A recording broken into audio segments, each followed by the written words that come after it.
Thousands of miles away in the North Macedonian city of Ohrid this morning, the body of former First Minister Alex Salmond, draped in a saltire, began its journey back home to the northeast. This is the last footage taken of Alex Salmond on Saturday afternoon. He was attending a political conference in the Balkan country when he suffered a heart attack and died. As the first ever First Minister to pass away overseas, there was no protocol on how to get his body home.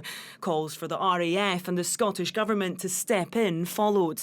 But at the 11th hour, Scottish billionaire Sir Tom Hunter footed the bill, saying although he disagreed with Salmond politically, he deserved the dignity of a private flight. Almost a week after his death and following days of diplomatic discussions about how he would be repatriated to Scotland, a private plane containing the body of former First Minister Alex Salmond is now arriving at Aberdeen Airport, where he'll be reunited soon with friends and family. His wife Moira and loved ones watched on as the coffin was placed into a hearse and made its way out of the airport as a piper played. Very poignant and sad to watch Alec returning to Scotland. No question that Alec was hugely admired, respected and loved by so many people in Scotland and outside of Scotland, and that has been reflected in the thousands of messages of condolence that the family have received, and it has been reflected in the genuine tributes that have been paid to Alec over the last week.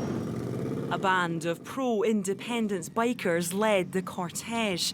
Some supporters of Alex Salmond came to pay their respects. Alex was one of a kind. We probably won't see someone like Alex in the next few centuries, let alone millennium. I felt a wee bit emotional, but felt it was important to come just to pay respects to Alec and to show some support for his family today. And yourself?